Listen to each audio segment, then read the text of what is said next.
का answer no है। Uniform electric field हो गई इसमें, तो फोर्स कांस्टेंट हो गई, एंड फोर्स कांस्टेंट है तो हमारे पास एक्सेलरेशन कांस्टेंट है, एंड एक्सेलरेशन कांस्टेंट है मतलब कि डायरेक्शन चेंज नहीं हो सकती, और इनिशियल स्पीड 0 थी मतलब कि पार्टिकल जो है फिर सेम डायरेक्शन में चलेगा। एंड मतलब मैंने नीचे इक्वेशन से भी दिखा दिया है कि V vector parallel to A vector आ रहा है, मतलब कि दोनों सेम डायरेक्शन में होगी तो पार्टिकल की स्पीड कभी डिक्रीज हो ही नहीं सकती।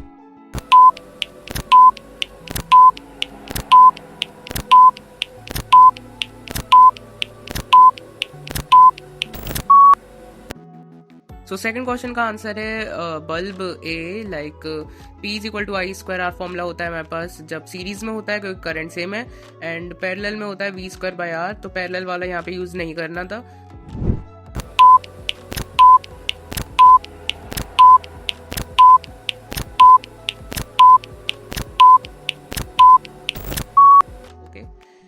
थर्ड वाले क्वेश्चन का आंसर है नो, लाइक हमें फॉर्मूला पता है delta G is equal to delta H minus T delta S, तो अगर डेल्टा एस पॉजिटिव हो गया तो हमारे पास magnitude of T delta S जो है बड़ा हो जाएगा।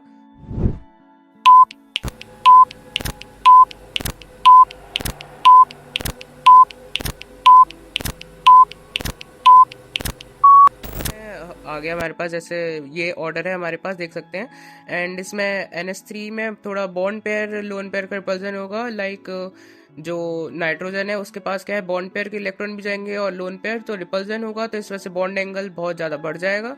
उसके बाद फ्लोरीन का आएगा NF3 का, फिर PS3 का। PS3 हमारे पास क्या ड्रैगो कंपाउंड है तो सबसे कम उसका होगा। अब सबसे पहले बॉन्ड पेयर देखने के लिए हमें क्या है हाइब्रिडाइजेशन देखनी होती है, उसके बाद लोन पेयर, फिर इलेक्ट्रोनेगेटिविटी।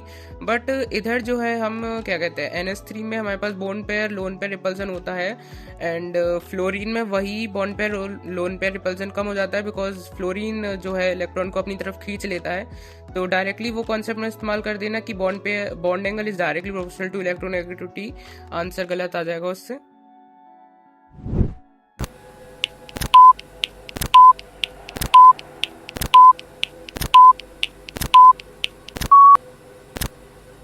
शॉर्टेस्ट डिस्टेंस 0 है, तो शॉर्टेस्ट डिस्टेंस 0 मतलब कि वो इंटरसेक्ट ही कर रही होंगी बिकॉज एक कोई कॉमन पॉइंट आ रहा होगा जो लाई कर रहा होगा।